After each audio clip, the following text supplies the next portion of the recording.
أعوذ بالله من الشيطان الرجيم بسم الله الرحمن الرحيم والصلاة والسلام على سيدنا محمد وعلى آله وصحبه أجمعين. We start by praising Allah subhanahu wa ta'ala, thanking Him for His immense bounties, the blessing of health, the blessing of mind, and the ability to gather here on this night for His sake and His sake alone. We ask Allah subhanahu wa ta'ala to shower His peace, blessings and mercy upon the final messenger, Muhammad ibn Abdullah, upon his household, his companions, and those that follow him until the final day. We ask Allah subhanahu wa ta'ala to make us among those. Ameen.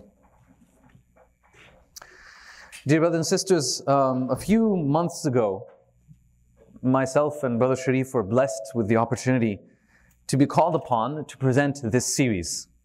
A series that is kind of unique, in a sense that we're touching upon a portion of our history that's rarely reflected and touched upon. And so, alhamdulillah Rabbil Alameen, Allah subhanahu wa ta'ala guided us to two amazing sources. They're the ones highlighted on this slide in the top right, Dr. Raghib Al-Sirjani and Dr. Tariq Suwaidan. Both of them presented beautiful series about Al-Andalus that actually continue on and on for quite some time. I think in the first, Dr. Raghib Al-Sirjani has around 11 or 12 tapes, and Dr. Tariq Suwaidan has around 12 tapes as well. So these were our primary sources for this series, alhamdulillah Rabbil Alameen. Today is actually the 8th session. And so since we're kind of concluding the series before exam time, which is going to be in April, we thought that we would conclude the series where we stopped. And we were not able to cover much ground, because the history is vast. History is vast. And it's an 800-year period. We were only able to cover maybe 350 to 400 years. And so that is what we will be presenting tonight. We'll be presenting a highlight of the main points that were covered throughout the series. We'll be presenting, inshallah Rabbil Alameen, kind of a summary of the main lessons that we deduced. Not all of them, mind you, but the main ones, inshallah Rabbil Alameen. We'll do our best to cover as much as we can tonight, inshallah Rabbil Alameen. Allah subhanahu wa ta'ala also blessed us with the opportunity of recording these sessions. Inshallah, they'll be available online on the Mac Youth website. All right, to begin, inshallah. Session 1. So I presented session 1, so I'll be presenting the summary for session 1, and Sherif, inshallah, will be presenting session 2, inshallah, and we'll be alternating today as we go. The title of the session is a prelude. It's the road to Al-Andalus. And so the main theme in this session was to cover what Al-Andalus is about, and how was it like, and the importance of studying history to begin with. And so we can never tire from presenting this introduction and highlighting why is it important to study history to begin with. It's very important to put things into perspective. Why are we talking about history? Why are we reflecting upon it? Is it nostalgia? Is it to cry over spilt milk? What is the reason for us to be doing this right now? Why spend time on it? And so it's important that we are not crying over spilt milk. It's very important to highlight that. That's not what we're doing here. It is also important to understand that 1/3 of the Quran is stories. And this is because a verse highlights this. It says, فَقْصُصِ الْقَصَصَ لَعَلَّهُمْ يَتَفَكَّرُونَ, and narrate or relate the story, perchance that they may reflect. 1/3 of the Quran is stories. And that is for a reason, dear brothers and sisters. Allah subhanahu wa ta'ala does not do anything haphazardly. And the reason is tafakkur, reflection, pondering. It's actually a tarbiyah curriculum, a way of developing the self, a way of developing individuals. It's a means to educate and to develop the ummah. Tafakkur means reflecting. It means contemplation, focusing, thinking. It means studying its meanings and implications. And so with that in mind, this is why we're delving into history and into this series. We're analyzing history from a true analysis, or giving it a true analysis, because there's lots of false claims and lots of historical malfacts, so to say, that are out there. We want to remove all these fabrications, all this falsehood, and present it in its true form, inshallah. We're also reflecting upon a sunnah of Allah subhanahu wa ta'ala, which is that there is no change that will happen except it will be by Allah subhanahu wa ta'ala's way, by Allah subhanahu wa ta'ala's sunnah. There's no turning of it. There's no other way. And so these ways are reflected in history. We will see them. The rules of success and the rules of failure are pretty much the same. If we adopt the rules of success, we will be successful just as we were in the past. If we adopt the rules of failure, we will be failure just as they were in the past. And so history shows us this. Some questions that we dealt with in the first session, and it's very important that we address these questions. And why did the Muslims carry their swords to Al-Andalus? In today's understanding, this is considered an act of war. So you can say that Islam was spread by the sword. You can say that Islam was spread by the sword, and many people say this. But it is a jihad, and we highlighted the meaning of jihad, and we said that there are two types. One known as jihad al-dafr, which is known as the jihad of defense, striving for defense, and the other is known as jihad al-talab, the jihad of request. The first one makes perfect sense. It's very logical that if you're living in a home or a country and you're invaded or attacked, that you defend yourself, that you strive to defend yourself. Very understandable, very logical, no one can dispute it. The second one is a bit not so understandable. What does striving by request mean? What does jihad at-talab mean? It is also known as the jihad of spreading Islam. And it is, dear brothers and sisters, it is a form of da'wah. It is when Allah subhanahu wa ta'ala gave us the task to spread this message to the whole world. It is our responsibility. But then that brings to mind the question, do we do this by force? By the sword? And the answer is definitely no.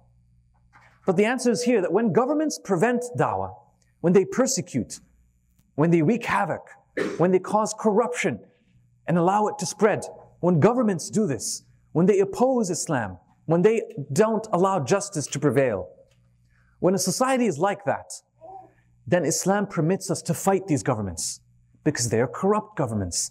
They are governments that are causing harm to the people. And hence, the talab here, the request here is coming from the people that are requesting to be liberated from these tyrannical governments. That is jihad at-talab. Why do people need Islam to begin with? Why do we have to spread Islam? What's the big deal? Belief in Allah subhanahu wa ta'ala as opposed to disbelief. Why is this such an important matter? Why do we always hear our imams and our scholars say that believing in Allah subhanahu wa ta'ala is very important, and if you disbelieve, you go to hellfire? Why does that matter if you believe or disbelieve? Why can't you just live a moral life? As many would say. And so no one says this better than Rabi ibn Amir. He says, Allah subhanahu wa ta'ala sent us to save mankind. And I put the Arabic there for the interest of those that are interested. Allah subhanahu wa ta'ala sent us to save mankind from the slavery of other men. Allah subhanahu wa ta'ala sent us to bring people to the servitude of the Lord of all men. From injustice of man-made religions to the justice of Islam. From the narrowness of this world to the spaciousness of this world and the hereafter. This is Rabi ibn Amir, who was the Muslim army ambassador to the king of Persian, the leader or the commander of the Persian army, Rustam Farrukhzad. Rabi ibn Amir said this to him. He was explaining what Islam was about, why Islam was brought forth, and how, and for what purpose, for what reason. It is to liberate people, to allow them to live free lives. Because when you don't have a social justice system, you are bound to have a system that is corrupt. And no human system will ever be as just, socially, economically, in all spheres of life, as Islam is, because Islam is divine. And so this is the implication of believing in Allah subhanahu wa ta'ala. And this is why Islam is important. And this is why people need to believe in Islam. Another question is, why do people need to Islam? Well, continuing on this question actually, is a very interesting verse from the Quran, which says that you are the best of nations. You are the best nation produced for mankind. You enjoin what is right and forbid what is evil. You enjoin what is right and forbid what is evil. This is an implication of belief. It is not enough to say that I'm a believer and then go from the mosque to home, back to the mosque, to back home. That's not what Islam is about. Islam has to put you into the sphere of action, to call for justice, to call for righteousness, to call for truth, to call for peace, to call for tranquility, to oppose transgression, to oppose injustice, to oppose unfairness. That is what this verse talks about, enjoining what is right and forbidding what is wrong. It is our responsibility to ensure that the decision taken is an informed one. In other words, we don't force anyone to become a Muslim. However, we have to force that the atmosphere becomes a fair atmosphere so that the person makes an informed and fair decision. It is unfair to put a person in an atmosphere that calls upon transgression, that forces him to steal and cheat and lie and live in a corrupt society, and then ask that person to believe in Allah and be a just person and be a righteous person. It is unfair. And so the decision of truth and righteousness, the choice that is made, needs to be an informed one. And so it is our responsibility to ensure that they have the information there to make the decision fairly and wisely. We must show that Islam is a way of life, full of peace, mercy, that ensures living in happiness in this life and the next. This is the responsibility of Muslims ever since the time of the Prophet. It is still the responsibility of Muslims today. And it's difficult. Actually, I should remove maybe and say it is difficult. It is not easy. It is very difficult, in fact. We talked about the Umayyad Khilafah. And at that first session, we talked about the Umayyad Khilafah. And this kind of shows us a nice little map of what happened, how Islam spread all throughout the Middle East. Prophet Muhammad ﷺ, during these years, 622 to 632, Islam was spread all over the Arabian Peninsula. And then the Khulafa al-Rashidun came from the year 632 to 661, and they were able to spread it to Egypt and to part of Libya, and all the way to the east. And then the Umayyad Khilafah came. And we see here, right there, this, dear brothers and sisters, Al-Andalus, and this is the portion of history that we are covering in this series, Al-Andalus. West Africa. And it's very important to understand how the situation was. We said that Musa ibn Nusayr, and we talked in depth about Musa ibn Nusayr and his life, and how he grew and how he became a commander of the Muslim army. Musa ibn Nusayr found a few reasons for the region's instability in West Africa. He was sent by the Khalifa to West Africa to bring stability to it. And he studied the situation on the ground and realized that it was unstable. And these are the reasons why. The Berbers were one of the reasons. They were a proud people. People that did not accept to be subjugated by an alien race, by the Arabs. They did not accept this. It's understandable. Because that's how they viewed the conquest or the bringing forth of Islam, as an invasion. And that is not their fault. It is the fault of those that brought Islam to them, that did not clarify that they're not there to conquer and to invade, but they are there to liberate and to bring Islam to the people. And so in the zeal of Uqba ibn Nafi', he led the Muslim army and he was opening West Africa one place after the other in his zeal, in his love for Islam. He just wanted to open the region for Islam. He wanted to rid the region from all the tyrannical rulers that ruled unjustly and corruptly, rid all of the region of those rulers and bring Islam to it. Till he reached the ocean. And he said, by Allah, O ocean, if I knew that beyond you is a land, I would have opened it for the sake of Allah. I would have passed you, O ocean, with my stallion, with this horse of mine. That was the zeal that he had. And we learn from his zeal that he loved Islam, that he worked for it till his death. But we also learn that he made a mistake. This is his mistake.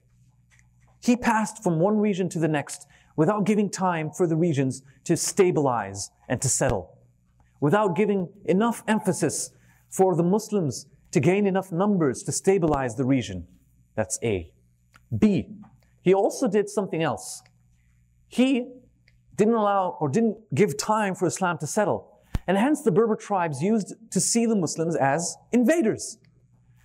Once given the chance, they would rebel and attack the Muslim army. And so Musa ibn Nusayr understood this, understood these setbacks. And he followed a different policy. He understood that opening West Africa was not really the goal in itself, but bringing Islam to the people was the goal. Instead of doing it quickly, he did it over 6 years. And it was already opened by Uqba, but it was lost by Uqba, by the Muslims. And so Muslims say reopened West Africa. And he realized that you need to do it slowly. Not quickly, but very slowly, very gradually. Why? To allow for Islam to settle. He did it over 6 years. He wanted it to settle politically and militarily. But also, that was not enough. Because still, even if it settles politically and militarily, the Muslims would still be seen as invaders. But the essence of this conquest is bringing Islam to the people. And so he did something very unique. In the year 86 Hijri, just a few years before the opening of Al-Andalus, he communicated with Abdulaziz ibn Marwan, who was the ruler of Egypt at the time. And he agreed with him to send scholars from Egypt and du'at, people that were called to Islam, to come to this region in West Africa and to teach the people Islam and what it has to offer. And the people entered into Islam in the thousands. And he established the first learning center in Kairouan, and we'll see it. I think I have a map of it. And so the Berbers entered into Islam in the thousands. They saw the beauty of this way of life, the tolerance and the righteousness that it brought forth, the equality and the justice that it taught. The Berbers saw this. Kairouan is in Tunis. There it is. A very interesting comment that Dr. Raghib al-Sujani says is that the Berbers loved Islam so much, and the people of West Africa loved Islam so much, not just the Berbers, but all of the tribes and all of the people there, to the extent that no matter how much hard the colonial rule was in recent years by the French colonial powers, no matter how much effort they put to eradicate the culture and the understanding and the language and the religion, they were not able to do that. They failed terribly, especially when it came to Islam. They perhaps succeeded somewhat in reducing the emphasis of the Arabic language, perhaps succeeded somewhat in reducing the elements of culture. But when it came to Islam, they failed miserably because it's very deeply rooted into the hearts of the people there. These are pictures of the oldest institute, if you'd like to say, in Kairouan.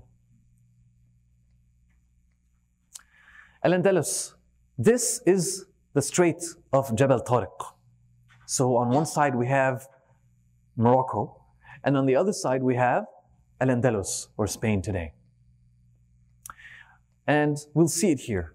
This is the view from the Moroccan side of Jabal Tariq. If you notice here, right there, that little mountain is Jabal Tariq. It is known as Jabal Tariq. And we'll see why in just a bit. And so the Andalus, Jabal Tariq. The Andalus is a very interesting place. And so, how is the situation in Europe? Is a very important question that we need to ask. How are the people in Al-Andalus? Did they really need liberation? Did they need Islam to come and liberate them? Were the Muslims justified to come to Al-Andalus and to bring Islam forth there? And so they really lived in the dark ages until the 16th century. And this is a term used not by Muslim historians, but by even medieval historians that are non-Muslim. Till the 16th century, it was utter and grave ignorance. It was corruption. There was always transgression, very far from justice. And the rulers only lived in luxury, while the people lived in poverty, which was extreme, to the extent that the rulers were satisfied and happy, that the people were convinced that to shower or to bathe was something bad. And you'd see only the rulers were the type of people that were clean and wore all types of rich clothes. No cleanliness, no showering. Rulers kept the people in dirt, poverty, and ignorance, far from civilization. Why? So that they may increase their wealth. If you ever seen a scene in a movie where you see all those rich kings and queens, bear in mind that this wealth was earned at the expense of the people, that the people lived in utmost poverty because of this. Immorality was rampant. They had rituals of burning the deceased and burning his wife alive. If a man were to die, they would burn the wife alive with him. These were rituals that they had. It was, decadence is a term that is used, decay of morality. In fact, even historians say one of the reasons that Al-Andalus actually fell into the hands of the Arabs, so the non-Muslim historians would say, is because of the decadence that they lived in, because they deserved it. In their mind, they're saying that they were living a life of immorality. It was far from morality, and hence they lost Al-Andalus to the Muslims. And that's true. That's true. However, that wasn't the only reason. In Ramadan of 91 Hijri, that's 710 Common Era, Tarif ibn Malik was sent by Musa ibn Nusayr, and Tarif was a Berber, to survey the land. He took 400 men, crossed the Strait of Jabal Tariq on 4 ships to do, a reconnaissance mission. He was looking out, he was surveying, he wanted to study the region. He takes off from Septim with intelligence from Julian, who we mentioned in that session, the first session, that Julian was the ruler of Septim at the time, and he wanted to rid Al-Andalus from the rulers at the time, from Roderick. And so Julian, he kind of allied himself with Musa ibn Nusayr and allowed them to use the ports of Septim. Tarif ibn Malik was the first Muslim to set foot in Al-Andalus. Tarif reported back. He reported back that the situation in Al-Andalus was so severe, and this is a slide that we won't get into, but it's there for your reference. And it talks about the persecution, the enslavement, the forceful conversions, the different kings, and how they inherited the thrones. And one king tried to make it right, and then there was a coup, and Roderick took power with the support of the nobles. And how Al-Andalus was divided into southwest, northeast, and the Count of Septim, Julian, and we'll see a map of this right now. So this was how Al-Andalus was divided. And right here, you'll see Septim. This little yellow part was ruled by Julian, Count Julian. And so he allied himself with Musa ibn Nusayr and allowed the Muslims to use that port right here in the city to cross to Al-Andalus. And so, in July of 710, Common Era, Ramadan 91st Hijri, Tarif ibn Malik's surveying company returned with these points and said the messages that Tarif returned announcing that Al-Andalus is ripe for opening. It is ripe for liberation. The people there are suffering at the hands of Roderick and his noble people. They are getting richer while the people are getting poorer. So the masses very much supported a liberation. And many of those people that were Christian actually supported Julian's alliance with Musa ibn Nusayr. They wanted to get rid of Roderick and his people. And so in 92 Hijri, that's when the first army crossed into Al-Andalus, led by another Berber, Tariq ibn Ziyad. A very important lesson here is that Islam does not distinguish between Berber or Arab. And we'll see that today, inshallah. How, when racism enters the hearts, how it causes so much trouble. So much trouble. The procession of light is what Tariq Suwaidan called this procession, this army of 7,000 men. He called them the procession of light. And so this is what he said. He said, it is a procession of light. And light does not need a conquering power, nor a never-ending army, nor destroying equipment, nor shining gold. But it needs, and these are qualities that should be in each and every one of us, and we should ask this question every day. It needs people that have this quality, that love death for the sake of Allah subhanahu wa ta'ala, for the sake of raising Allah subhanahu wa ta'ala's word, for the sake of Allah, to the extent that they see life as beginning with martyrdom as opposed to ending with it. Saying, when martyrdom happens, I won by the Lord of Al-Kaaba. Fustu wa Rabbil Kaaba. Session 2 is in the hands of Sherif. So I'm not going to re-go through the history, because obviously if we put the the 8 sessions today. We'll be here till tomorrow, right? So I'm gonna skip through some major, what I consider to be, the major historical events and the major lessons, inshallah, that we can learn. So, I remember I was listening to the Quran, Jazahullah Khair, Brother Abdul Kareem, alhamdulillah, I got his name right, so it's good start.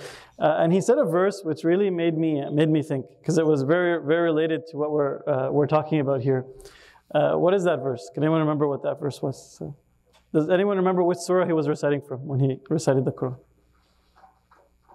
Okay, so, khair inshallah. So he said the verse, and inshallah, Brother Kareem can correct me if I say it wrong. لننصرن رسلنا والذين آمنوا في الحياة الدنيا وفي الآخرة ويوم يقوم الأشهاد. So that we will surely give victory to our messengers, right? And those who believe in this life. في الحياة الدنيا ويوم يقوم الأشهاد, and the day when the witnesses will be brought forth, meaning the day of judgment. SubhanAllah, that we have to think, Allah subhanahu wa ta'ala is making a promise in the Quran, right? So when Allah subhanahu wa ta'ala makes a promise, we have to think, when we look at history, how does this promise relate to what happened in history? And that promise is very interesting, because Allah says, لَنَنْصُرَنَّ رُسُلَنَا, we'll surely give victory to our messengers. So Allah subhanahu wa ta'ala starts with the messengers, and then He says, وَالَّذِينَ آمَنُوا, right? Almost as if He's saying that the people who believe will follow in the path of the messengers, that these people who deserve the victory, they will follow the way of the messengers, right? And so, if you see a group of people, and in them there are the qualities of the messengers and their way, be assured that these people, Allah subhanahu wa ta'ala will give them victory, right? And we wanted to compare 2 armies here. And we're not going to compare them based on size or resources or material means. We're going to compare them based on the qualities that Allah subhanahu wa ta'ala has said exist in the people Allah subhanahu wa ta'ala has promised victory. And if you look at Tariq ibn Ziyad's army, you find they were obedient, right? They were there because they wanted to be there. They were there for the sake of Allah. They were there of their own free will.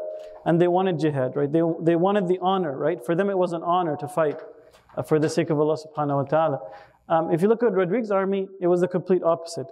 They were actually forced to come, right? They were forced, they were poor. They had no choice in the matter, right? They were being dragged onto the battlefield against their will, right? And all they cared about was coming out of it alive, right? They just wanted to get back to their families. They had no reason to fight for Rodrigue, because what had Rodrigue done for them, right? If you look at Tariq's army, there was a sense of shared purpose. Everyone was there for the same reason. There was a sense of brotherhood. They all had a mutual goal, which they worked together for. If you look at Rodrigue, you see that, as Brother Ahmed mentioned, we're divided into classes. You had the nobles, who had an interest, material interest in the battle, right? They wanted to keep their thrones and their wealth and their land. And you had the peasants who had no interest, right? In fact, they just wanted to get out of there. And we look at the leaders, right? We look at Tariq ibn Ziyad. This is someone, really an exceptional person if you study his personality, right?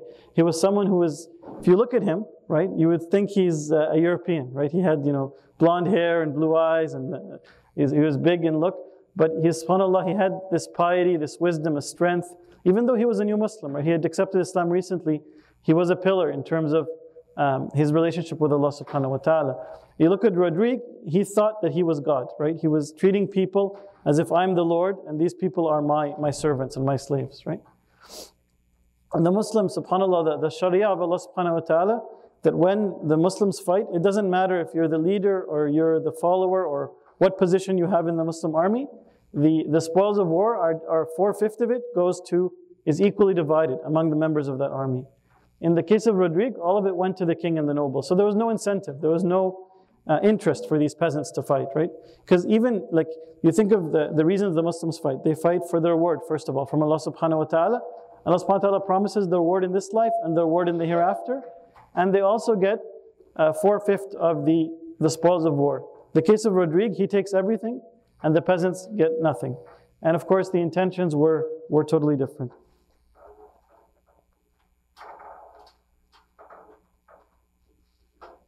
So I wanted, I'm not going to go through the whole history, as I said, but I wanted to kind of take up certain incidents. And we all heard about the rumor that Tariq ibn Ziyad burnt the boats, right? That as he, when he crossed the Strait of Gibraltar, He didn't want people to come back, so he burned the boats so they couldn't come back. And the reason I wanted to bring this specific rumor up is that, inshallah, we hope we've piqued your interest in history, specifically in the history of the Andalus. So I'm sure lots of you will be doing Google searches. Well, maybe not lots of people, but maybe there will be some people, inshallah, who do Google searches or go to the library and so on and read the history, right? And you're going to find a huge difference between European history and Islamic history. And the difference is not really going to be too much in the events, right? The events are fairly well known. The battles happened in this year. The leaders were named such, and their history is such. The difference is the interpretation. Why, right? Because historians are concerned with two things. They're concerned with data, right? Chronologically, the actual events and the people, like statistics, if you will. They're also concerned with analyzing, interpreting the history to try to find out what is the motivation of the people. Why are they there for, right? Like if you watch a movie or television program, it's really character development, right? This is what tunes people in, right? In the end, if you have like tons of special effects, but there's no character development, most people will not like the movie, right?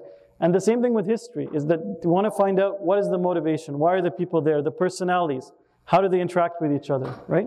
And so, interestingly, what the Europeans saw, and this was really, the European historians, they couldn't explain it, is this only happened in Islam. Like if you look at the history of all the other nations, right, these types of battles where 10,000 will beat 100,000, right? How do you explain this type of, in the terms of the math and the logic, it just doesn't make sense. So they said that these people must have been, there must have been a reason that the Muslims fought so bravely and so valiantly, and that the Europeans or the Christians were so weak and cowardly. So they said that Tariq ibn Ziyad, he burnt the boats so that it was either that they fight or they're going to die, right? So they had no choice. He made them desperate, right? He put them into a corner.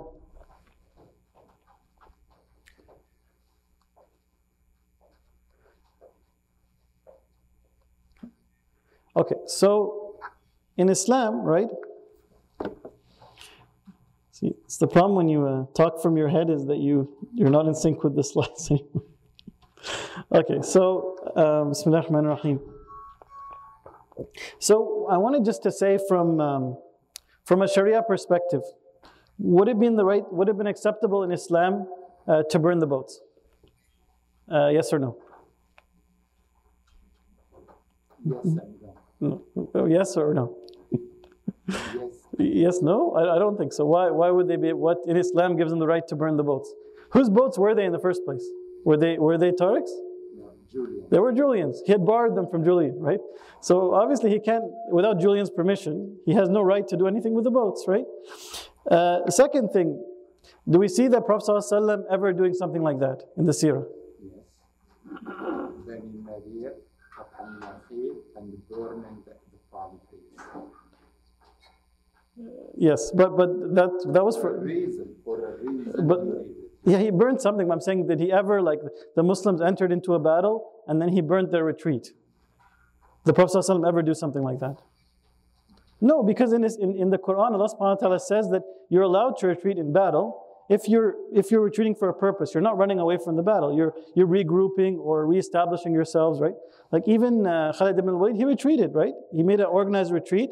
And when they went back to the Medina, some of the people were insulting them. But the Prophet ﷺ said, no, they're not the people who are fleeing. They're the people they're going to go back, right? Their intention is not to flee, right? Because in Islam is a very practical religion. It's not about we go and die for no reason or we go and sacrifice ourselves. There's a particular objective. We have a goal in life, right? And in the end, if you get to a point where retreat is the best option, then it becomes hard to retreat, right? You can't stay just for the sake of dying, right? You have to do what's best for the ummah, right? What's best for the situation, right? And so this is, like from a Sharia perspective, you're not allowed to cut off escape routes and to kind of trap people, force them to fight. In Islam, people fight for the sake of Allah subhanahu wa ta'ala. If they want to fight, they fight. If they don't want to fight, they leave, right? This is it. So in the end, right, this story, after analyzing it, it really has, inshallah, no basis. And we should be careful, inshallah, believing such stories. Because they really, they take away from we want to feel proud of our history, right? We want to feel that these are people who did exceptional things and they were inspired by something great, right? So when you kind of introduce these things, right, they really had no choice and they were forced to fight, then it really takes away from their respect, right, and that we're due to them. Okay, the next thing we wanted to talk about is the jizya, right? Because you'll find that Western historians, whenever they want to criticize Islam, they always talk about the jizya, is that you want to kind of subjugate people and make them pay the jizya, right?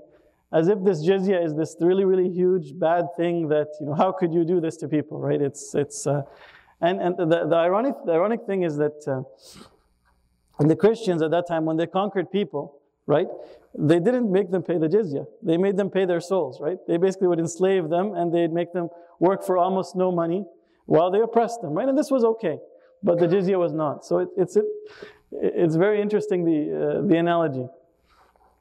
And so we talked about the jizya. We said it was a small tax that the non-Muslims would have to pay, and it was in return for certain rights that they would get, right?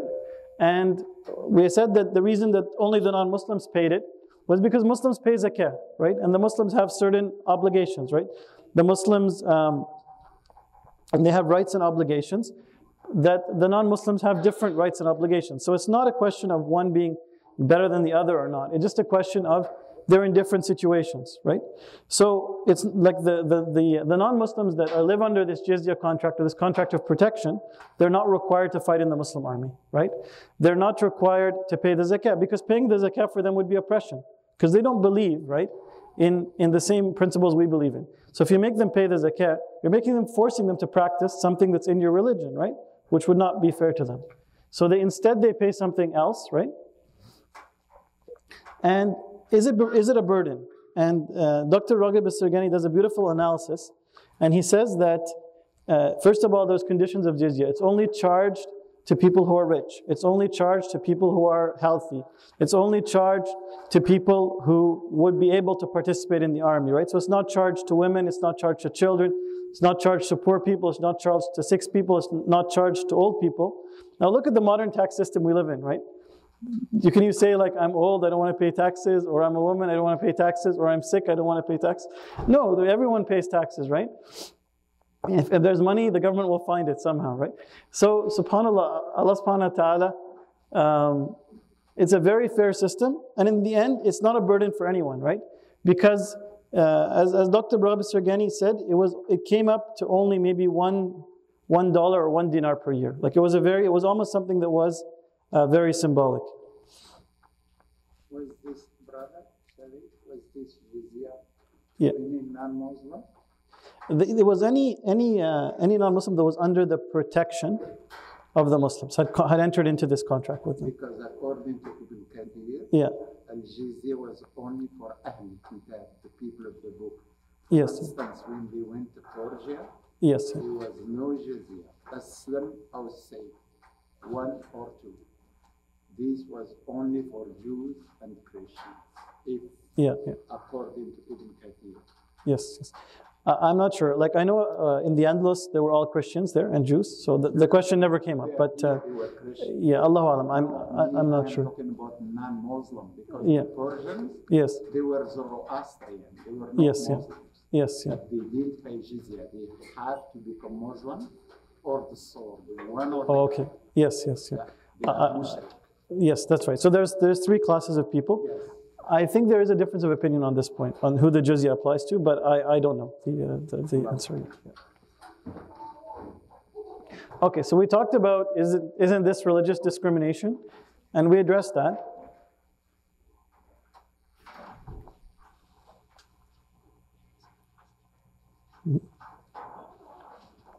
Okay, then we talked about the difference of opinion between Tariq ibn Ziyad and Musa ibn Nusayr. And can someone tell me what that conflict was between Tariq and Musa? Well, of course. Yeah. Most of them, myself, Someone other than you. wanted to have the credit for opening to Toledo. Yes. And Tariq ibn Ziyad went by himself independently. Okay, so this is the rumor, right? That people say in history, is that what happened is Musa ibn Nusayr was in northern Africa at the time, right? And Tariq ibn Ziyad was leading the Muslim army in Al-Andalus. So Musa ibn Nusayr sent a message to Tariq ibn Ziyad saying that you're opening things too fast. Just wait, and I'm going to come and join you, right? What Musa ibn Nusayr was afraid of, and remember, you have to understand the reason. You have to go back to what Brother Ahmed said about Musa ibn Nusayr, is he had studied the history of Uqba ibn Nafa. And the mistake Uqba ibn Nafa went, he opened things too quickly, and in the end, Islam wasn't properly settled, and so the areas would rebel and they would turn back, right? So he was afraid, because remember, Andalus, there's a sea that separates it. It's not easy to get reinforcements, right? It's a strange land. So if they do things too quickly and they get surrounded, then they could be very disastrous, right? So it was really the wisdom of Musa ibn Nusayr. And how old was Musa ibn Nusayr at that time? That he was making, was he a young man, or he was old? Yes. Yes, he was probably in his late 70s at that time. So subhanAllah, he had a lot of history, right? He had lived through lots, he had witnessed, right, the futuhat of Uqba ibn Nafa. So he knew what had happened in northern Africa. And obviously this would have played a part in his decision. So the question of who was right? Well, I mean, the reality is, this is where I would say they were both right? In the sense they both had different reasons, right? Musa ibn Nusayr, he was wanting to be careful and cautious. He wanted to protect his back. And Tariq ibn Ziyad said, this is an opportunity. They're weak. We caught them off guard, right? As the Prophet ﷺ said, "Nusirtum bil-rabi masirata shahr," meaning that the Muslims will be given victory, not through fighting, but through fear that Allah will put in the hearts of the enemies. This fear will span the distance of a month of travel, right? So Tariq ibn Ziyad wanted to take advantage, right? They had made incredible victories, so why not push on while the Christians were still retreating and not organized?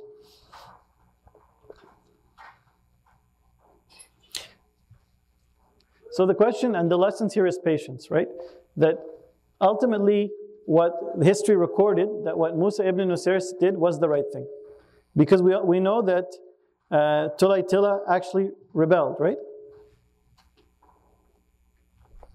And the question we want to ask here, and this is, I think, a really good lesson, is we know that Musa ibn Nusayr, he was able to gather an army of 18,000.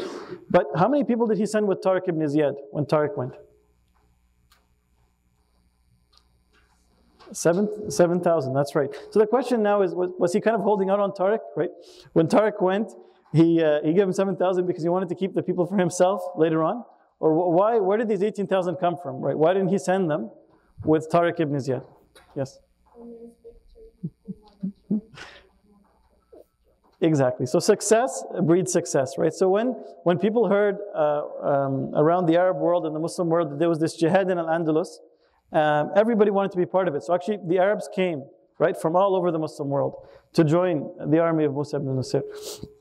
So the lesson, inshallah, we can learn from this is we should try to be the first in doing a good thing. And if we set the example, if we do things correctly, then inshallah people will join us, and this will be the source of motivation for other people. So, set the good example, be the first, right?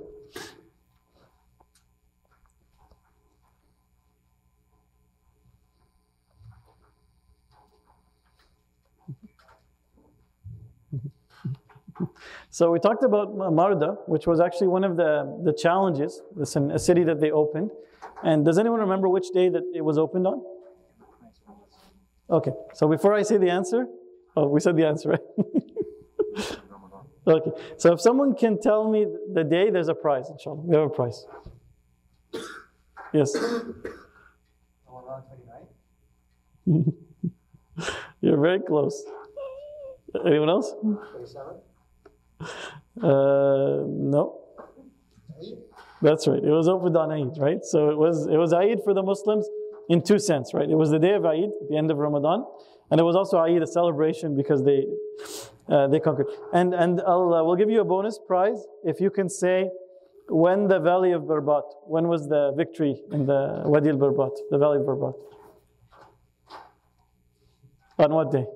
The second day. Sorry? The second day. That's right, yes. It was also on Eid as well, right? So it was on Eid, but in the past, right? The Eid in the past. So we want to say that, can anyone tell me what other victories for the Muslims happened in Eids in the past? Like Muslim famous battles that the victory came on Eid. Yes? Is he answering the question?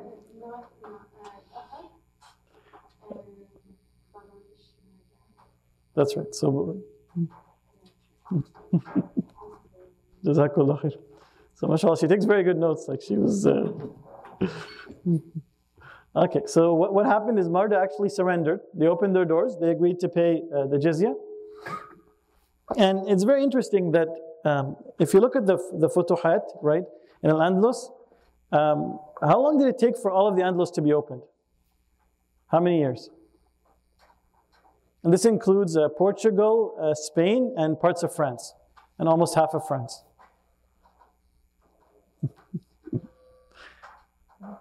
Okay, yes? Almost, very close.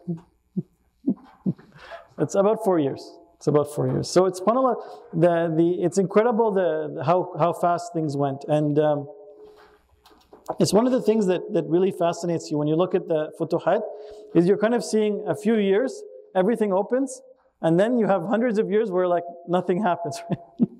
So subhanAllah, like it's always like, this is what my understanding is like, when you have really good people of a very, very high caliber, Allah subhanahu wa ta'ala gives them incredible, like, it's almost as if there's a wave of achievements, right? And then they come after them, people who are half, they kind of hold the ship, right? And things go down and up, but things don't really change. And then it's either really down or it's really up, depending on the nature of the people that come. Okay, so we just wanted to end this section. So after they opened the part that's present-day Spain, they went to France. They reached as far as the Pyrenees Mountains, right? Also, Musa ibn Nusayr sent his son, Abdul Aziz, west. He opens Portugal. And it's 3 years, not 4 years. I got that wrong. Sorry? Omar said 3 years? Was that a prize question? No, the prize question was the Eid question, right? How many prizes do we have? 4. Okay, so I stand corrected. It was 3 years. And what do you think is left? Well, normally when we ask these cliffhanger questions, you have to wait till next week. But today you don't. Session 3 is called the Era of Governors 1. The Era of Governors 1. And we'll see why is that. Primarily, there are 2 phases in the Era of Governors. And later on, inshallah, we'll see a slide that kind of divides the timeline in Al-Andalus. The Era of Governors is known as a time when there are alternating governors ruling Al-Andalus. It is said there were around 20 governors ruling in 22 governships. So 2 of them ruled twice, so to say. The first era of governors is known as a time of jihad, a time of openings, a times of greatness, a times of building on the works and efforts of Tariq ibn Ziyad and Musa ibn Nusayr. The second is known as a time of weakness, a time of corruption, a time of plots. One spans from 96 Hijri to 123 Hijri, and the other spans from 123 to 138 Hijri. And so, what did the Andalusians find in Islam? So now they're ruled by Muslims. Now they find themselves to be in a land that is a Muslim land, that is part of Al-Khilafah Al-Amawiyyah, part of the Umayyad Caliphate. And so they realize that Islam is a comprehensive way of life. They realize it's consistent, it has consistent and regular rituals of worship. They see in it how to treat your brother, how to treat your neighbor, how to treat your friend, how to treat your family. They find in it how to treat your enemy, your hostage. They see the humbleness of the leaders, and this is really a very important factor. They see the humbleness of the leaders. And they see legislation and rules and law that covers all aspects of life. Everything is now governed by law. It's not chaotic. It's not anarchy. It's actually ruled by law that is just, that is fair, that does not allow corruption, does not allow transgression. They find this and they get attracted to it and they accept it and they love it. Islam removed social classes. Everyone is equal before the law. Everyone is equal before the law. Everyone is equal before the sight of Allah subhanahu wa ta'ala, except those that have better taqwa. And so, inna akramakum indallahi atqakum.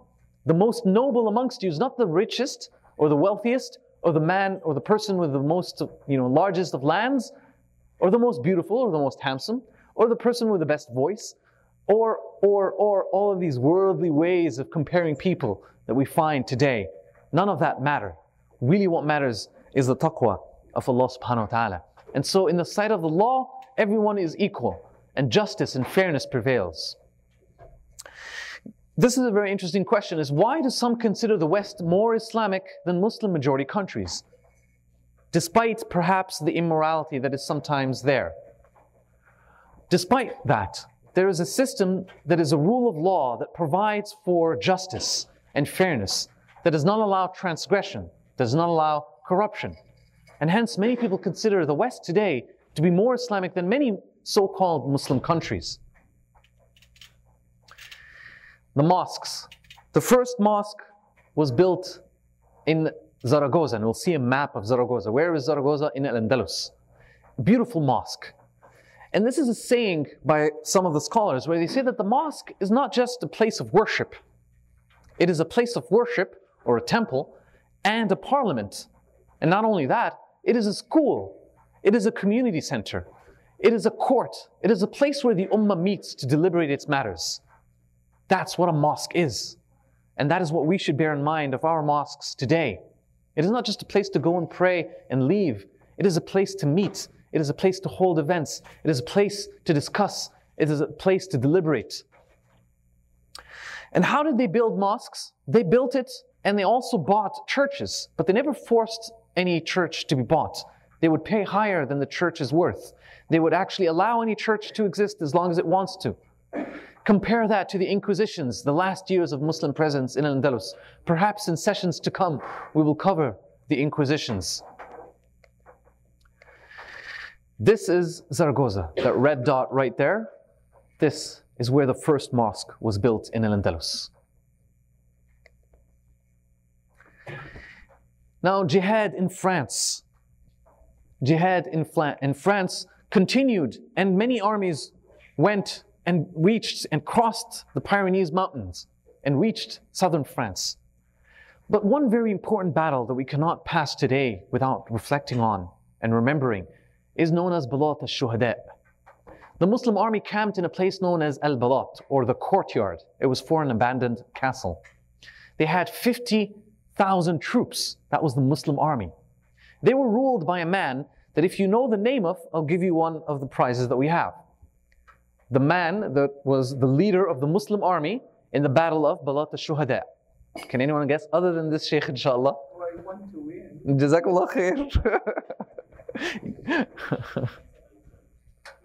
Can anyone remember the name of the leader of the Muslim army that ruled, that led the Muslim army in Balat al-Shuhada?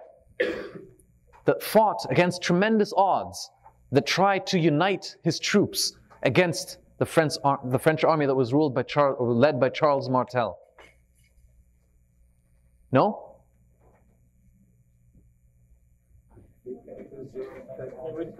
No. So no. And then another brother right there, no. The 4 brothers in this room that are not allowed to answer. Yes, Hafsa.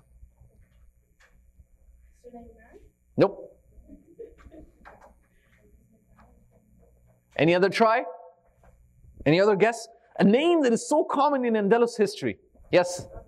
Abdurrahman, Jazakallah khairan. Can anyone remember the last name? Al-Ghafiqi. Jazakumullah khair. Abdurrahman Al-Ghafiqi. I'll give it to you, sister. Jazakallah khair. All right. So what was done in the name of Islam must be pure so as to be successful. And we kind of highlighted terrorism, and we talked a bit about suicide bombing. That when it's done in the name of Islam, it has to be pure for it to be successful. And we mentioned that we can't compare terrorism to suicide bombing, so I put them in separate notes. And so one of the things that we highlighted when we talked about suicide bombing was that we are not in a position to judge. We are not in a position to judge. We don't know what they went through, what they go through day in and day out, ever since they were born. We cannot judge and say that this is evil. We don't know. But terrorism we can say. And we can even say that there's an element of evil in suicide bombing, and that is the death of innocent lives. The death of innocent lives. And mind you, I'm not talking about Palestine per se, but any kind of suicide bombing that happens, there is death to innocent lives, and terrorism is the same. Death of innocent lives is never accepted or justified in Islam. Never. And so we highlighted this, and we talked about the rules of war, the rules of engagement in the previous sessions. If you go to it, inshallah, you'll find what the Prophet highlighted and outlined for the rules of war and the rules of engagement. Before we enter session 4, inshallah, before we talk about the enter, actually I'm not going to give it to Sherif because it's my session. But before we do that, actually when we do I talk about Balat Shuhada? No, I don't think I do. No, I don't. Okay. So anyway, after Balat Shuhada, this is how the believers end up into. They end up in that region. They lose all of southern France that they actually had. All of this was part of the Muslim rule, but it was lost after Balat Shuhada. And this region was left uncovered, unruled by Muslims, at the beginning, ever since the beginning. Ever since Musa ibn Sa'id entered, this region was left. And we'll see that it has relevance because the kingdom gets created here, known as the Kingdom of Lyon. And it grows and it expands. And it becomes one of the reasons for the downfall of Muslims in Spain, in Al-Andalus. Balat al-Shuhada is a very interesting one. Before we touch upon this question, Balat al-Shuhada is a very important war, a very important battle. There are 3 elements that caused for its failure. The Muslims actually lost in that battle. They had 50,000 troops, but they lost in that battle. They had Abdurrahman al-Ghafiqi to lead them, but he died in that battle. He was martyred in that battle. And when he was martyred, the 3 elements rose up again. He was able to unite the troops that he had, but when he died, when he passed away for the sake of Allah subhanahu wa ta'ala, when he was martyred, those 3 elements rose again. Now we have 2 books, one of them called, actually both of them called, the same, 2 copies of the same book, 1,000 Roads to Mecca. It's a beautiful book. The first chapter actually has the trip to Hajj, not the first, but one of the chapters, the trip to Hajj of one of the people that lived in Al-Andalus. So he talks about Al-Andalus, how life was in Al-Andalus, and then how he performed his Hajj journey all the way from Andalus to Mecca. So this is a prize for the question, for someone that answers me and tells me, what are the 3 elements? Other than this brother. No, I won the book already. So, Jazakumullah khair then. I know them, but I won that. Jazakumullah khair. 3 elements that contributed to the failure of the Muslim army in the Battle of Balat al-Shuhada. Yes, sister. They had a lot of wealth, so they were paid for their wealth. Jazakallah khair. So number 1, love of wealth. Their numbers. Number 2, they were proud of their numbers. They were arrogant. Jazakallah khair. Decrease of the iman is one of the reasons, however, it's not the 3rd reason. I'll give her a try.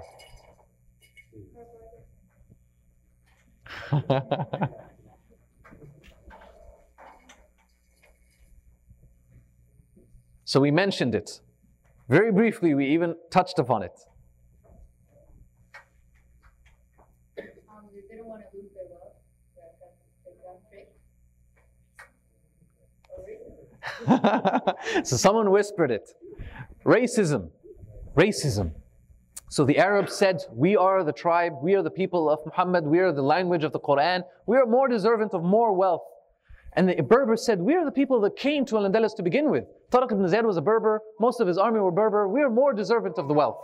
And so they fought not against each other, they didn't fight, but they were arguing with each other, and they were divided based on their race. And so these 3 elements, the love of wealth, racism, because they forgot that they were doing things for the sake of Allah subhanahu wa ta'ala, not for the wealth, and that their race does not matter, does not give them any kind of higher status. And number 3, what was number 3? What was actually number 2? arrogance. They were proud of the 50,000 that they had. They were proud of the 50,000 that they had. And they thought that they would not lose today. In the session where we talked about Balat al-Shuhada, we highlighted briefly how even some of the Sahaba and the Tabi'een fell into certain traps, such as racism, such as love for wealth during Uhud, such as arrogance during Hunayn. Some of these traps, some even of the Sahaba and the Tabi'een fall into. And so it's a human mistake. It's a human mistake. And so we need to be careful of them and not allow ourselves to fall into that trap. However, we should never look down upon these people. We should never say, oh, these horrible people. These are people that sacrificed their lives for the sake of Allah subhanahu wa ta'ala and wanted to fight for the sake of Allah subhanahu wa ta'ala, but they lost focus, they lost vision. Back to this question. Is it possible everyone was happy? Very relevant question. Is it possible that all the people in Andalus were happy? And the answer is no. No. Pockets of greed existed, and the noble people were not all imprisoned. They existed, but they lost the wealth that they had gained through the tyranny that they had ruled with. They lost it. And so they were very much greedy, and they wanted to regain that wealth. Evil will always persist and will always exist. And this is a very important lesson that Dr. Raghib al-Sujani highlights. And he gives this quote in a different place altogether when he talks about the seer of the Prophet. He says that true messages of reform are bound to face animosity. In fact, it is one of the tests of true messages of reform to face animosity. People that want corruption to spread will always attack Islam, will always attack messages of reform. So don't be so surprised when Islam is attacked. In fact, it is one of the proofs and signs of Allah subhanahu wa ta'ala that Islam is truly calling for justice, and corruption and falsehood will always attack it and fight against it until the Day of Judgment. Racial divides, Arabs versus Berber. We talked about this. And then among Arabs, this is actually in the era of governors too. So the second era of governors, which was the time of corruption, was full of these three elements that we talked about. The seeds that were sprung or planted perhaps in Balat al-Shuhada, they sprung forth and bore horrible fruit during this era. The Arabs themselves divided into different tribes. They would call themselves Al-Madri or Hijazi or Al-Adnani and all these different tribes, Qahtani, Al-Fihri. Even among Arabs they were divided. These racial divides existed. And so it is a truth in history that when racial divides happens, when people are not united for a higher purpose, they fall and setbacks happen. And that's what happened during this time. Injustice happened. Abdul Malik ibn Qutb, he divided the people based on tribe and ethnicity, and he favored his own tribe and his own ethnicity. He discriminated against non-Madri. He was from the Madri tribe.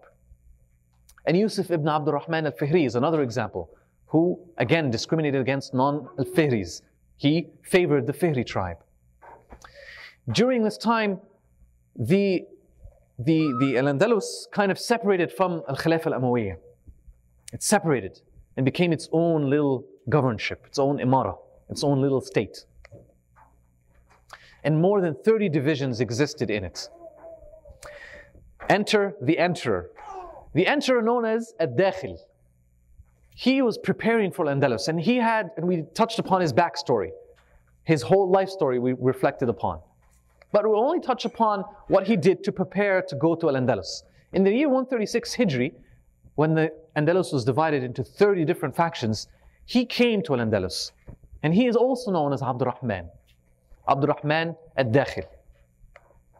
He sent his most trusted friend, his servant or his slave Badr, to look out in the region and to do certain tasks in Al-Andalus. They sent to all of the Umayyad supporters in Al-Andalus, and he sent to the Berber. Why? Because Abdurrahman Ad-Dakhil was half Berber. And so he sent to the Berbers in Al-Andalus and to the Amawis in Al-Andalus, to both tribes that he has a connection to. And he told them that I want to come and I want to unite you. And they listened to him. He sent to all the people that fled from the Umayyad, and we mentioned the collapse of the Umayyad Caliphate and the rise of the Abbasid Khilafah. And he sent to all of those that fled into different parts of the Muslim nation, Muslim world, he called for them. And then he travels to Al-Andalus. And there in the year 138 Hijri, he travels secretly and he's met with Badr at the shore. Secretly, he reaches Al-Andalus. No one knows that he's arriving. And he goes to Cordoba, which is known as the capital of Al-Andalus. And there, he gathers allies and brings people together under one banner. And he marches the troops. Abdurrahman al-Dakhil unites people. And he even was able to bring into his fold with him the leader of the Yemeni tribe, the Qahtanis, in Ashbilia or Sevilla, who is known as Abu Sabbah al-Yahsubi. And together they go together. And they fight in a battle, very famous battle, known as Al-Masarra. He fights against Yusuf ibn Abdurrahman al-Fihri. The Muslim swords meet in Andalus, perhaps for the first time. Perhaps for the first time. Before this, they were divided, but they perhaps did not fight against each other in battles. And so there were rebellions and divisions, and only one solution, and that was to fight against it. A very interesting story that highlights the humbleness of Abdurrahman al-Dakhil is the story of the stallion and the mule. And the stallion and the mule is a story that we touched upon, where he forsaked his stallion for the sake of a mule when he heard the rumors between the Qahtani tribe that he has a very powerful stallion and that he will run away if they lose with that stallion. And so he gave the stallion to the leader of the Yemeni tribe, the Qahtanis, and took a mule instead, a very slow-moving animal. After al-Masarra, no escapees, either killed or imprisoned. That was the general rule of war. No escapees. No one is allowed to escape from a war or to flee because they're bound to, collect later on and fight you. So that was the general rule of war. But Abdurrahman al-Dakhil did something very unique. He did not follow this rule because he was fighting Muslims. And he understood, and he told his people, sorry, I have to get that slide again. He said, do not follow them. Leave them. Do not destroy enemies of you today that you wish to gain in the future as friends. And keep them for those with more animosity. Keep what for those with more animosity? Keep your strength. Keep your strength. Keep your power and your abilities for those that are with more animosity against you. Meaning, the non-Muslim armies that are ready to attack Al-Andalus at any point in time from the north. So this was a vision that Abdurrahman al-Dakhil brought forth. During his rule in Al-Andalus, there was one attempt by the Abbasid Khilafah, by Al-Khilafah Al-Abbasiyya, to regain Al-Andalus. It was an attempt in the year 146 Hijri to regain Al-Khilafah control over Al-Andalus. A very noble cause if you think about it. They wanted Al-Andalus to come back to Al-Khilafah. They wanted all of the Muslim world to be under one Khilafah. However, it was viewed as a rebellion and he attacked it. This was the man that brought forth. And he was sent by the Khalifa at the time, Abu Ja'far al-Mansur. But due to the historical background, due to the understanding of Abdurrahman al-Dakhil, he did not accept it. And he was faced with the black flags.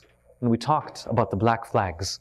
And perhaps I'm trying to pique your interest into reviewing the previous sessions in more detail to see what the black flags are about. The Abbasid attempt continuing. Why separate from the Khilafah is a very important question. Abdurrahman, the Emperor, did something very different than the Khulafa al-Abbasiyin when they ruled first. When they took al-Khilafah the first time, they immediately killed anyone that belonged to the Umayyad Khilafah or had any allegiances to the Umayyad Khilafah. But Abdurrahman al-Dakhil, when he ruled Al-Andalus, he did not kill the escapees or the people that surrendered. He allowed them to live because he wanted to gain them back as friends. That's a very important distinguishing factor between the first caliphs of the Abbasid Khilafah and Abdurrahman al-Dakhil. He understood the fitna, and it was a fitna to be divided into 30 different factions. It was a tribulation, it was a test from Allah subhanahu wa ta'ala that He tested the people to be divided this way. He understood that this fitna would perhaps remove and people could be united. He wanted to remove animosity from people's hearts. He was not attracted into the Khilafah. He was turned away from the very beginning. And so they did not make use of his skill sets, unfortunately. And that was a mistake that the Khilafah al-Abbasiyya did. And they could have gained Abdurrahman al-Dakhil with them, but they did not. Again, for more details, inshallah, please review the previous slides and previous sessions, inshallah. I'll leave you with Sherif. Jazakumullah khair, Brother Ahmed.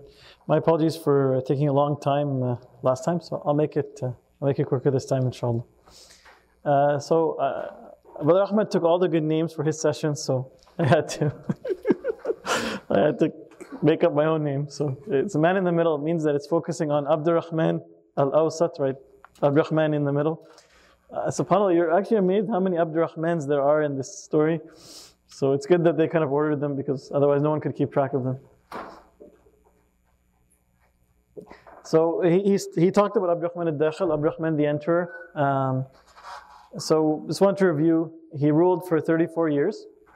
SubhanAllah, he had 25 rebellions that were waged against him, and he managed to successfully deal with all of them. He was credited with stabilizing Al-Andalus, because we know before his time Andalus was divided, right, into many factions. So he united all the factions, he stabilized them under one flag, and he created his own emirate, right, in Al-Andalus.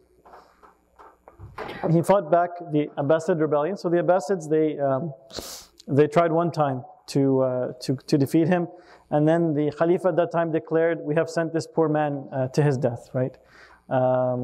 I forgot who the Khalifa was at that time, but they realized that the Khalifa actually said, "Alhamdulillah, alladhi ja'ala baynana wa baynahu bahr." All praise Allah has made between us and him, Abdurrahman al-Dakhil, a sea, meaning that they really did not want to challenge the leadership of Abdurrahman al-Dakhil. Okay, so the question is, who led the rebellion, and what happened to him? So Brother Ahmed just mentioned this, so it should be an easy question, I guess. Okay, so I'll give you the answer. Al-Ala al-Mughith al-Hadrami, and he was sent by the Khalifa Abu Ja'far al-Mansur, who was the Abbasid Khalifa at that time, and he was killed by the forces of Abdurrahman al-Dakhil. So we want to talk about the rebellions. And Brother Ahmed touched why are there rebellions? Because anytime there's a new order, there's always people who are disadvantaged by that order, right? People, even though you may argue that who would be happy having all these divisions among the Muslims? Really, a lot of people benefit from these divisions, right? They sow seeds of conflict, and they benefit politically or militarily or financially or other types of benefits. So there are a lot of people who are kind of opposed to this unity, and so there are lots of rebellions. The question is, did he have a right to fight these rebellions? Like Islamic, because someone could say Islamically, he's fighting Muslims, right? In crushing these rebellions, he has to fight and maybe kill Muslims, right? So does he have the right Islamically? And the hadith that Dr. Raghib al-Sargani mentions, the Prophet ﷺ is quoted to have said, what means, whoever comes to you while your affairs have been united under one man. Meaning that when the Muslims have agreed on one leader, and that person tries to break your unity or break your strength, then you have the right to kill that person. Meaning you can capital punishment the person who, through an act of rebellion, attempts to break the unity of the Muslims. So this is what they call now treason, right? Someone who acts against the interests of the majority. Okay, and even his technique, right? He would not start with fighting. He would always start with peace, reconciliation, try to unite people's hearts first, and he would leave fighting to the last resort. But of course, anytime the Muslims are occupied with themselves, anytime they're fighting themselves or trying to unite themselves, the result is always loss. And unfortunately, during this time of Abdurrahman al-Nasir, despite the great thing he did in uniting the Muslims, they actually lost all the land that they had opened in southern France. So all the land that was opened by Tariq ibn Ziyad in southern France, that was actually lost during his time. And the lesson, of course, is that there's a cost, right, to fixing the problems of the past. Okay, so after he finished dealing with the rebellions, so now he has united all of Al-Andalus again, alhamdulillah. He worked strengthening the army, right? And because Abdurrahman al-Dakhil, he had vision, he had foresight. He realized that that the weakness that had existed in the Muslims had emboldened the enemies. So that now they had developed these new kingdoms, Christian kingdoms in the north, that were waiting to exploit the weakness of the Muslims. So it's critical now that you united the people, that you build up the army, and obviously unite the factions, and you built civil society. So it was not just military that he built up, but he also did a lot of things in terms of civil society.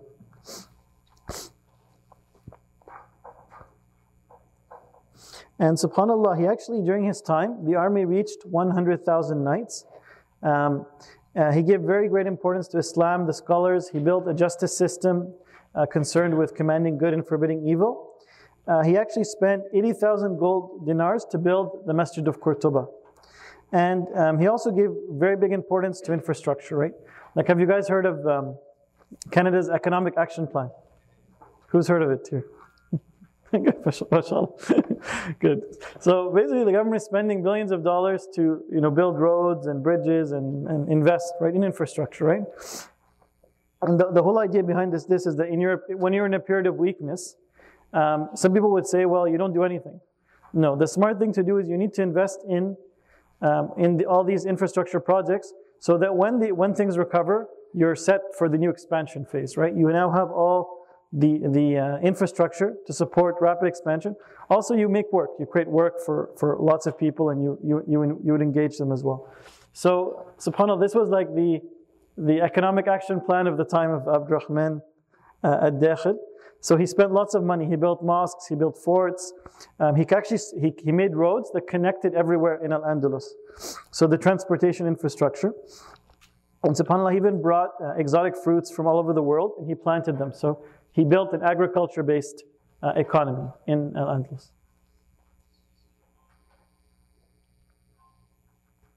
Okay, and this is something he always had in mind. Like, even though he was uniting the Muslims and he had to fight them, right? He also had to fight the Abbasids. He knew that the real enemy wasn't the Muslims, right? It was the Christians in the north, and he was prepared for that, right? So he set up these standing armies in the north to tell him, right, if there were attacks coming, so he could preemptively defend himself.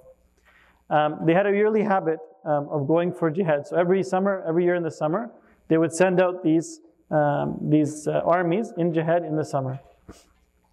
Does anyone remember how the revenues of the state or of the emirate, how that was divided? Yes. Yeah. Yes, yeah. That's right, mashallah. And does anyone remember we want to compare this to the United States, right? What's the budget deficit or the debt in the States, the national debt?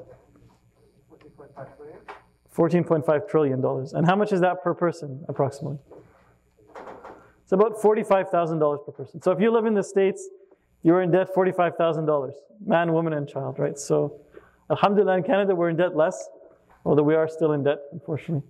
But subhanAllah, you can see the wisdom that Abdurrahman al-Nasr had in terms of savings, right? It's incredible that at a personal level, everyone likes to, not everyone, but a lot of people who are smart, they save, right? They have RESP and RRSP and all these different saving plans to encourage people to save. But the government is all in debt, all the governments of the world, and even the Greek economy is now collapsing because they can't service the interest on that debt. And the European Union had to step in to actually save them. So subhanAllah, in Islam, Allah Ta'ala has obviously prohibited interest and usury and so on. You can see the wisdom in that. It's not just, it's oppressive, but if you get too deep in it, you'll never get out. You'll be paying interest for the rest of your life. And the US, right, they're just struggling to pay the deficit, which is the interest on the debt, right, to service and that's why they have to keep interest rates low to be able to, because it's not for the people who have houses in the US, it's for the government itself to be able to pay back the deficit. The problem is keeping interest rates low is they're tanking their dollar, right? And the only thing that's keeping up the US dollar is China wants to sell stuff to the US, so they're buying US currency. Right? It has nothing to do with this story, but it's interesting. It's an interesting fact. So infrastructure spending. So we have a quiz now. Do we have any more prizes? Yes. 2 more books. No, 1 book. Just 1 book? Yeah, 1 book was given out. But didn't the sister say 2 of the 3? Yeah. So we should give her 2/3 of a book, right? Okay. So So which leader separated from the Umayyi Khalifa and divided the Muslims? And I'll give you a hint. His father's name is Abdurrahman. Okay, I'll say the answer. It's a tough one. Yusuf ibn Abdurrahman al-Fihri, right? So he was kind of one of the last leaders in the era of weakness, and he's the one that Abdurrahman al-Nasr fought, right, to take control of Al-Andalus. So Abdurrahman al-Dakhil, that's right. Jazakallah khair. Okay, which ally of Abdurrahman, the emperor, plotted to kill him? Sorry? Yeah, Abu Sawah, that's right, yes. Jazakallah khair. How many rebellions did Abdurrahman al-Dakhil have to deal with? 25. Yeah, at least 25 rebellions. Okay, how many knights was he able to build up in the army that he created? 100,000. Jazakumullah khair. So I forgot who answered the first question. I think it was Abdul Kareem. First question. Abdul Kareem. The first. I answered the first one. The second one. You answered the third one, right? Yes, the second one. Oh, the second one. Oh, that's right. So inshallah, you have one of the books. Yeah. Sorry about that. Do we have no more prizes left? We have one more calendar. Oh, we have a calendar. Okay, so good. So so the person who answered the 100,000 will get the calendar, right? Sure. Okay. So who answered the 100,000 question? No, I did, but I already won. Brother, you want too many prizes. Can you donate them back so we can? I am satisfied. I don't want We're a non-profit organization, so we don't have that many prizes. Okay, who is the son of Abdurrahman al-Dakhil? Okay, so go ahead, Omar. Sorry? Yeah, that's right. Hisham ibn Abdurrahman al-Dakhil. And who burnt the houses of the rebels at Rabat? This is a very tough question. You know the answer? Yes, no? Okay, yes?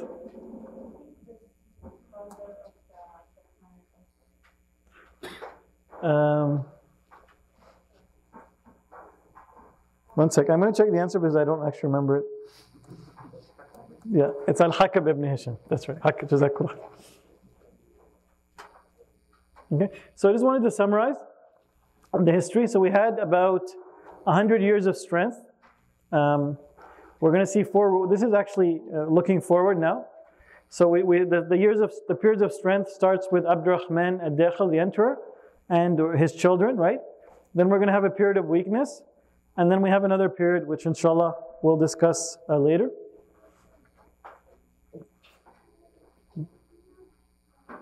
Okay, so this actually happened during the time of Abdurrahman al-Dakhil.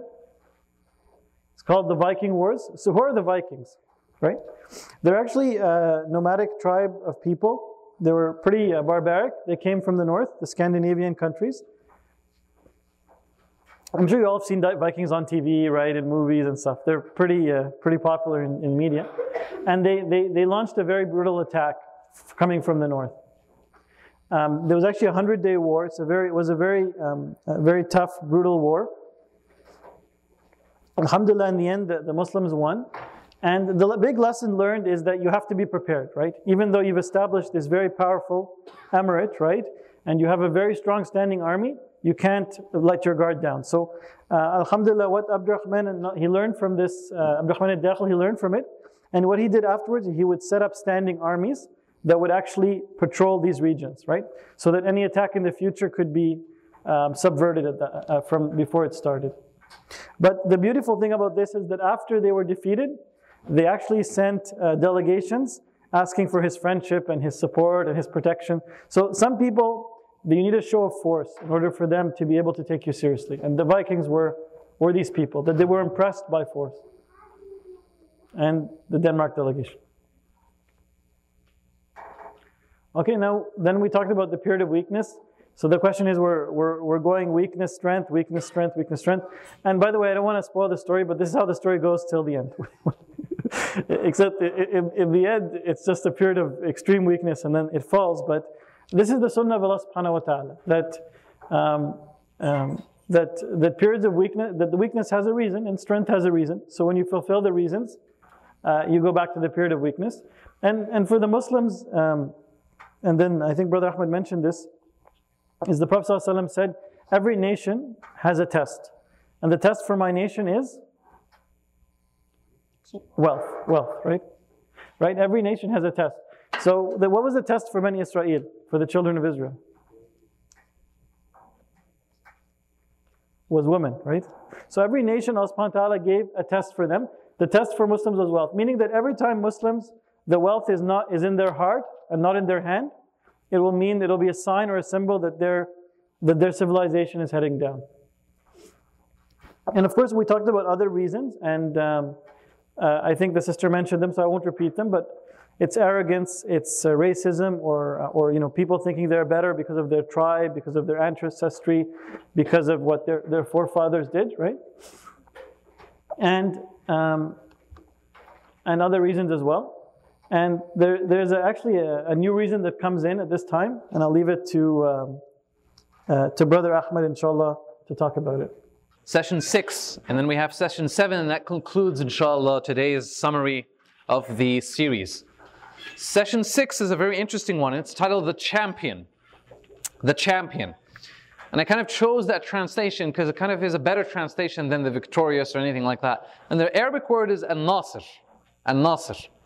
And so the man that we're talking about, inshallah, in this session that we talked about is Abdurrahman al-Nasir.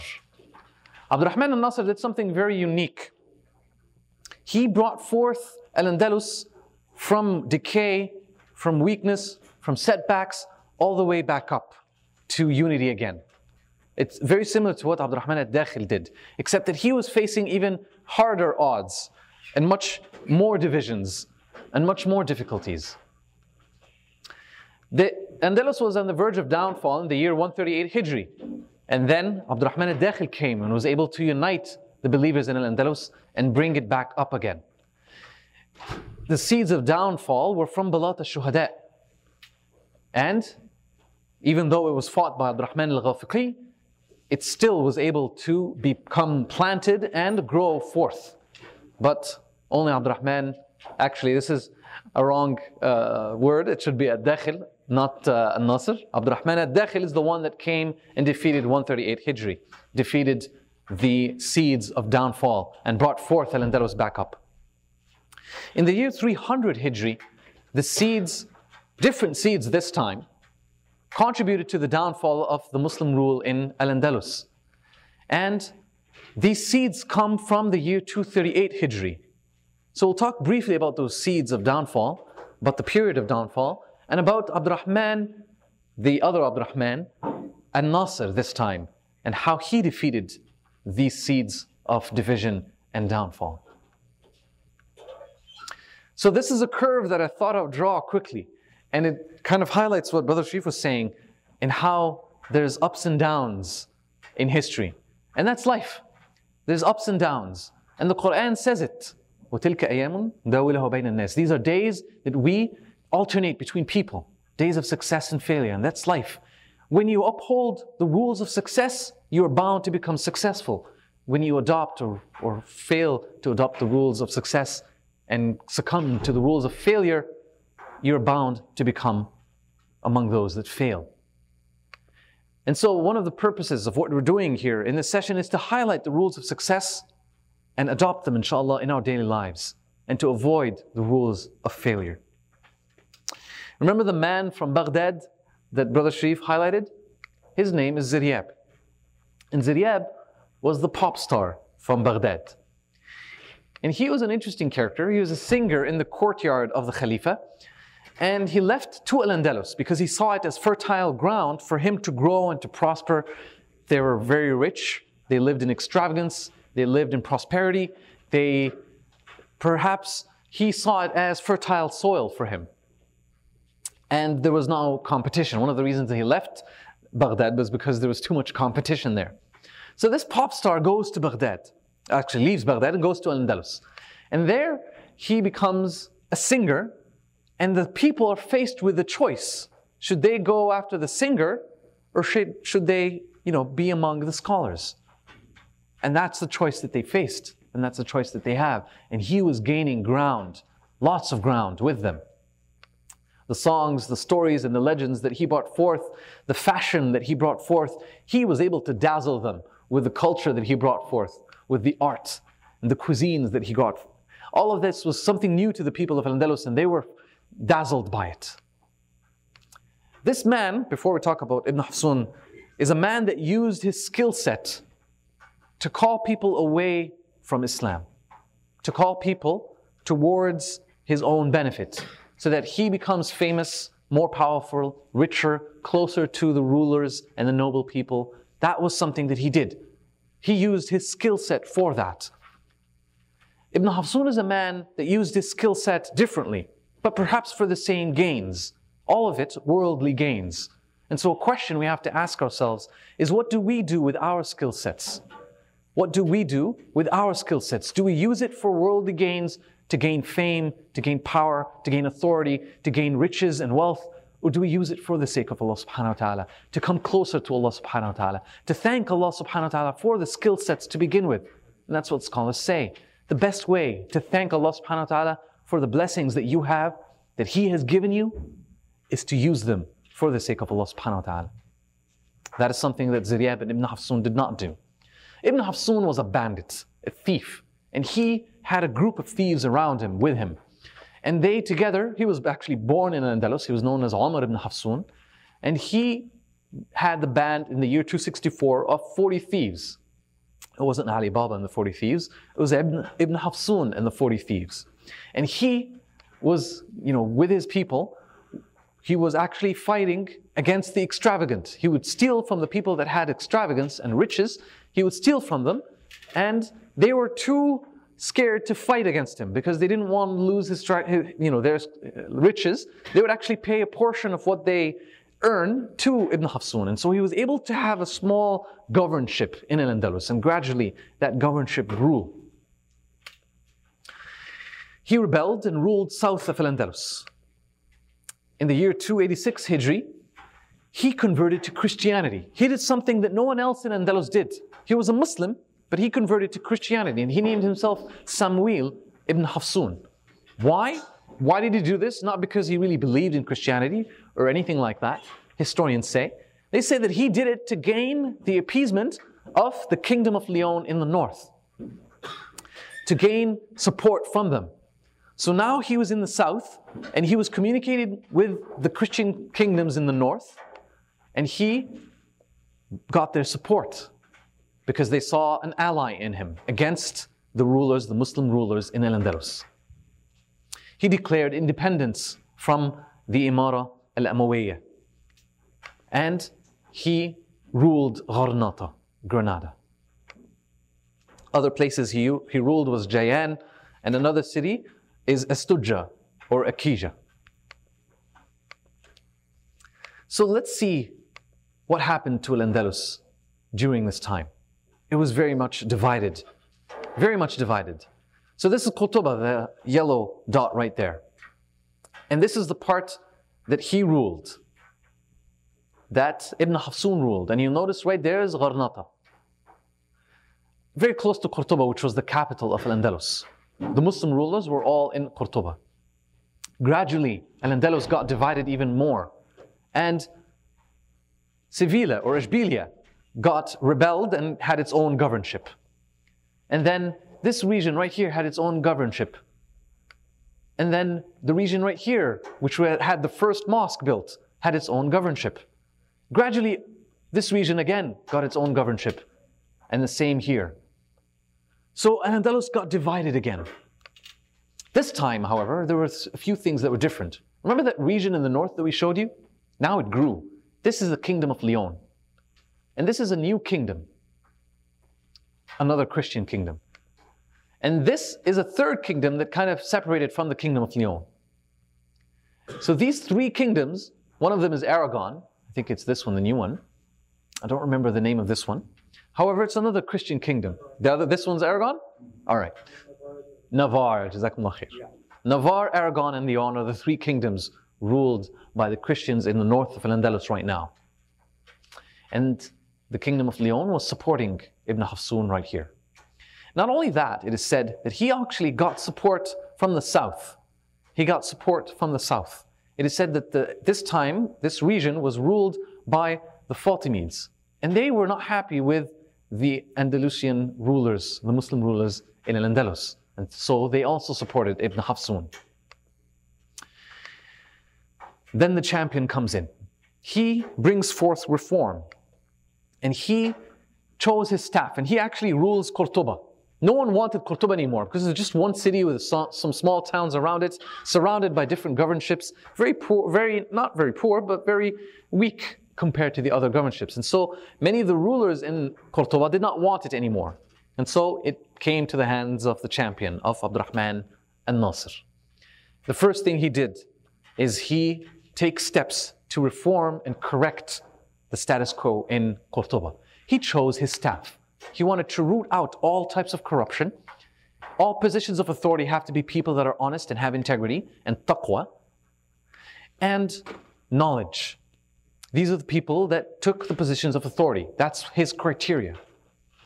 And he raised the level of scholars. He said that scholars should no longer become merchants and have other trades and other vocations. They should actually become scholars and get a certain amount of pay from the government to be scholars. So he allowed for scholars to work full-time as scholars. He raised their status and their level. And he applied the Islamic Sharia without discrimination. It was before his rule, that was the case. There was discrimination. If you were the son of the prince or the son of the king, you would get, some favors from the judge. He rid all that and applied it without discrimination. It is said he even applied it to himself. No one was above the rule of law. He applied it to himself first and foremost. And he built Al-Zahra, which is a very beautiful city. And we talked in the previous session in detail about Al-Zahra. The champion's reform. His companions were people that are righteous. And then he chooses his companions. His advisors are not the corrupt advisors that seek to please him or seek to praise him or write lines of poetry for him. No, he chose companions that are critical of him. Critical of him. And we gave a few examples of his companions in the previous session. And then he goes after Samuel ibn Hafsun. Why? Because none differ that he is someone that wreaked havoc and corruption and hence is deserving of the attack of Abdurrahman al-Nasir. Abdurrahman led a 3-month-long campaign against Ibn Hafsun. He cut off all his supplies from Leon, from the north. He cut off all his supplies even from the south as well, it is said. And he regained 70 castles and cities from Ibn Hafsun. And he cut off his supplies from Ashbilia, from Seville. So the people that were ruling in Ashbilia were also supplying Ibn Hafsun. He was able to cut that off in the year 301 Hijri. So Ibn Hafsun was no longer getting any supports or any supplies from anyone. And from the south, from the Strait of Gibraltar or from the Strait of Jabal Tariq. The treaty with Samuel. So he actually accepted a treaty with Samuel. Samuel said, you know what, I'll give you 162 cities, but you let me rule and let me be. Just let me be, we'll have a treaty for a certain amount of years or indefinitely I'll give you the 162 cities. And so that's what he did. And he had a treaty for some time. However, he kept Samuel ibn Hafsun surrounded and weakened.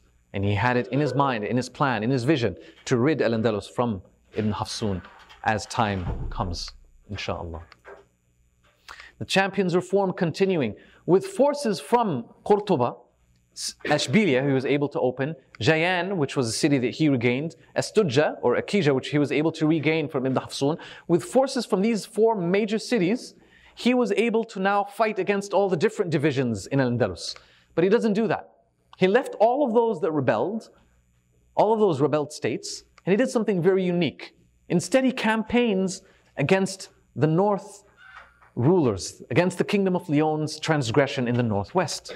So he was protecting one of the rebels, one of the rebel states.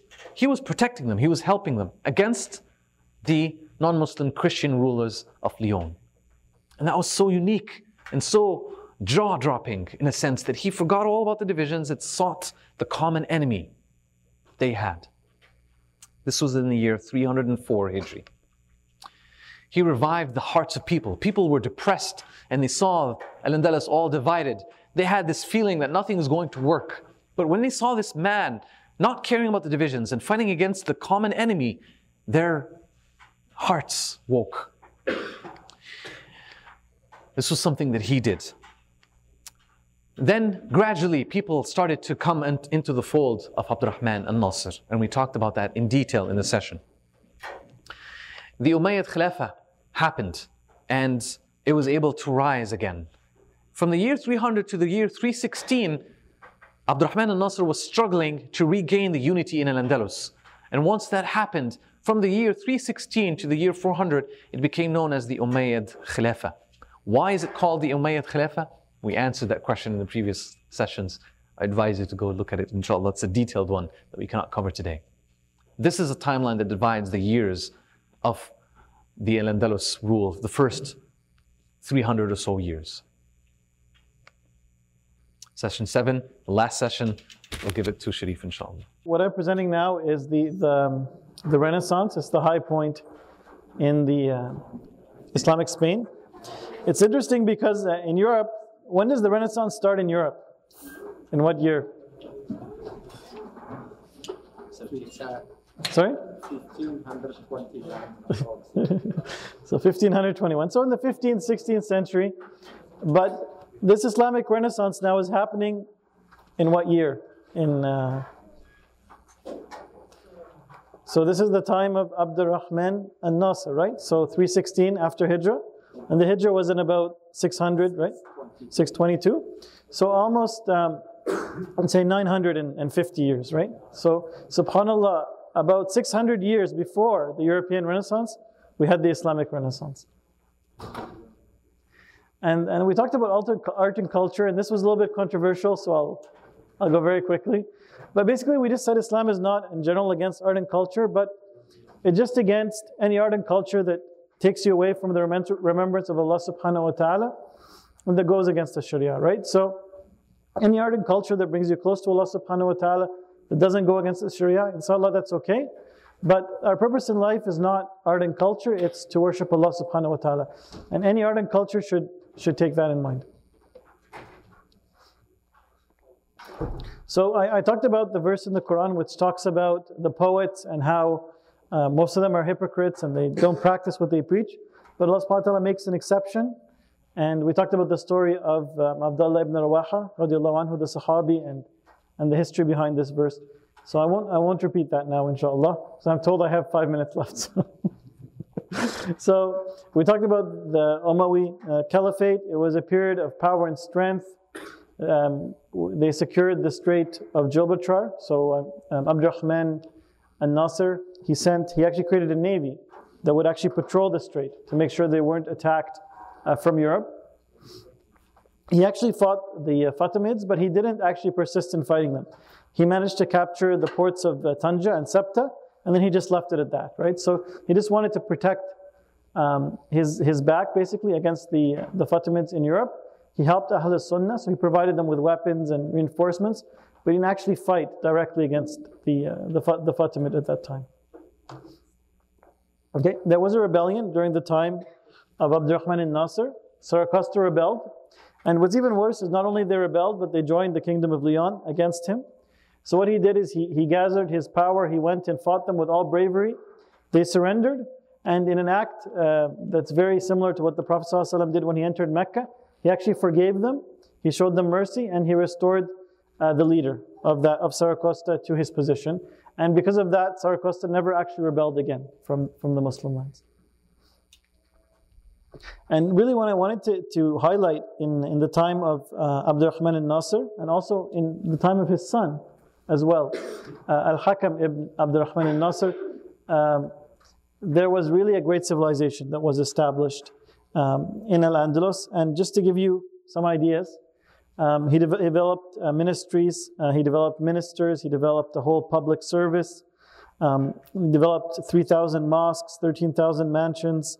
The army reached 100,000, the navy reached 200,000 ships. He built weapons factories, agriculture, industries. SubhanAllah, the list is really too long to list. and I have 5 minutes. So he built the city of Zahra, which became 2 minutes. Jewel of the world, the most powerful nation on earth.